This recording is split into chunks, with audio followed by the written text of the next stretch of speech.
remember, folks, it was back in March, and I remember reporting a little snippet on this. I didn't say too much about it because it was one of those closed-door, behind-the-scenes special meetings that they didn't tell you anything about. Okay, so I remember reporting on it, and I said a little bit about it, but I didn't really get into the drift or the gist of what was happening there until today. Okay, because it has now crossed my desk. Actually, it's crossed my computer screen, but it has now surfaced because of some of our congressmen who have a conscience.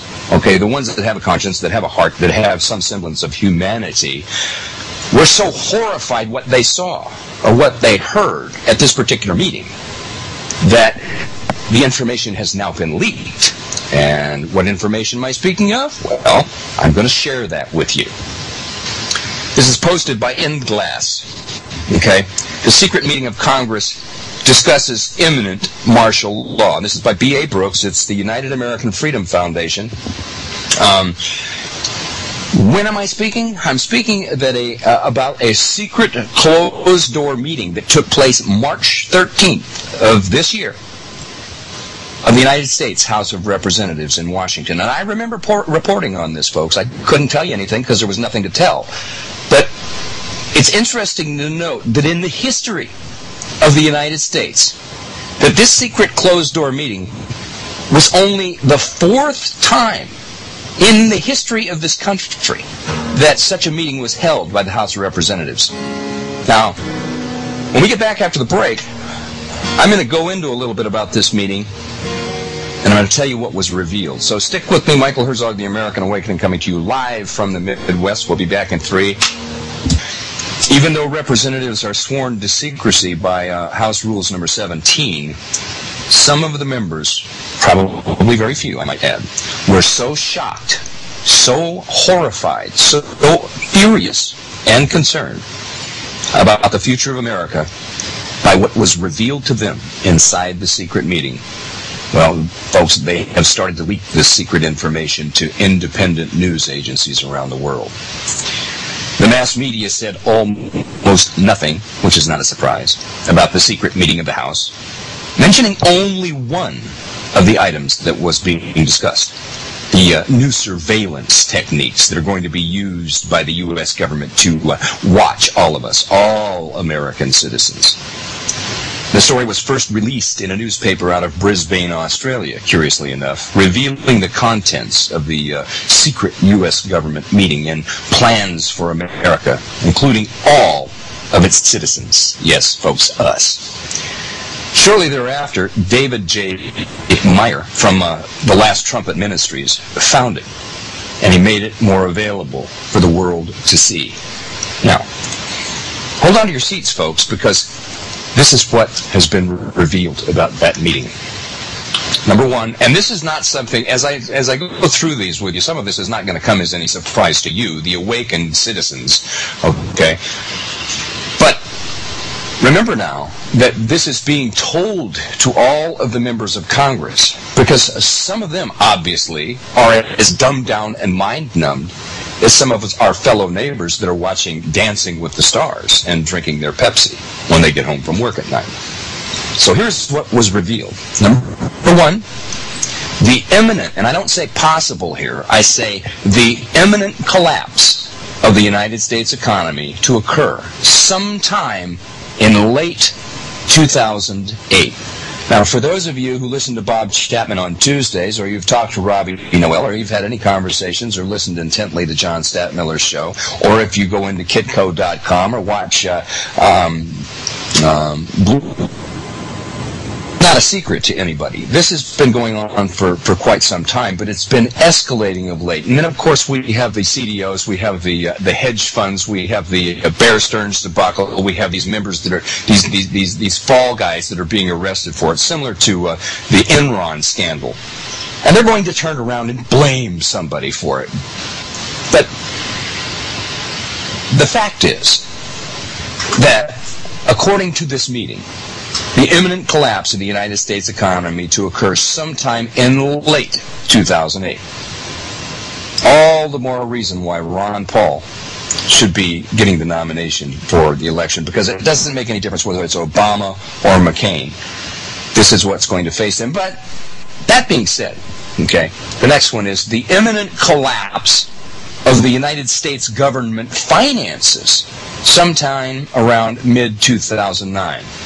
Okay, so let's not, I mean, you know, we can rule out the infrastructure inside this country falling apart because the lapdog Congress, including the Democrats, continue to keep allotting more and more money for this occupation of Iraq, which is a waste of $2 billion a week at the expense of all of the programs that they have initiated throughout the history of this country, whether it be for schools or welfare or whatever it is, okay, or roads, or everything is going to waste. Everything is going to hell in a handbasket because of this occupation, this insane occupation.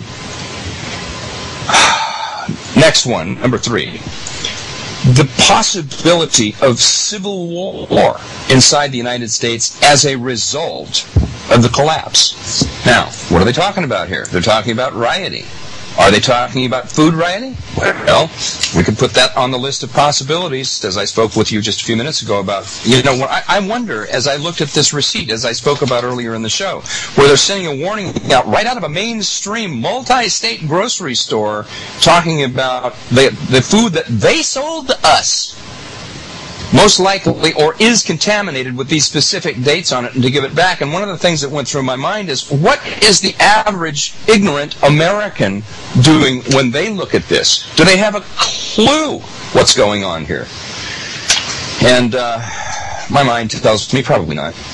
Okay, but that was number 3, the possibility of a civil war inside the United States as a result of the collapse. Now remember, folks, they are telling this to our congressional members, and there was a very few of them, who were shocked, horrified, furious, and concerned enough, which means they had conscience enough to leak this story. But listen to number 4, because this is what really, really disturbs me, folks. And as my listening audience knows, you know this has already happened to me, to my family, because my family no longer lives in this country. I'm not talking about my original biological family. Yes, they still live here, but I'm talking about my wife of 4 years that I married back in 2004, who we have had to extricate from this country.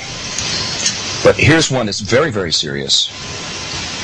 Number 4, the advance, and I emphasize advance, roundups of insurgent U.S. citizens that are likely to move against the government. Now, what does that mean? Likely to move against the government. How do they define move? Are they talking about taking up arms? I wonder. Are they talking about moving by vocalizing our dissent towards their policies? What specifically are they talking about when they say likely to move? And then, of course, number 5, it goes on to say the detention of those rounded up at the Rex 84 camps constructed throughout the United States. That's number 5. Number 6, the possibility of public retaliation against members of Congress for the collapses. Well, now let me... Now this is, and I want to emphasize, if I were to move against the government for a collapse of our economy, for public retaliation against members of Congress for the collapse, you know, and I want to emphasize, if you know who would be in my sights for something like that? If I were, I'm not going to, folks, I want to clarify, but if I were, Nancy Pelosi would be right there on the top, because I remember her campaigning for her position, her congressional seat back in early 2006, talking about George Bush. He needs to be impeached. We need to stop this Iraq war. And once she got elected, all that was off the table. And yet we've had the one, Congressman Dennis Kucinich, who's put forth these impeachment articles both towards Cheney and Bush, and Nancy Pelosi has swept him under the rug. Can you say bought off and compromised? I can. Let's see, that was number 6, I believe. Okay. The location. Now they're telling our Congress critters about the location of safe facilities for members of Congress and their families to reside during this massive civil unrest.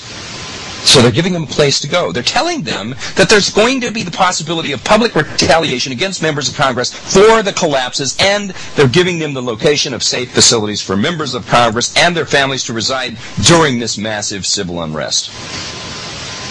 And of course, then they go on to tell them the necessary and unavoidable merger of the United States with Canada and Mexico, establishing the North American Union. See, so this is their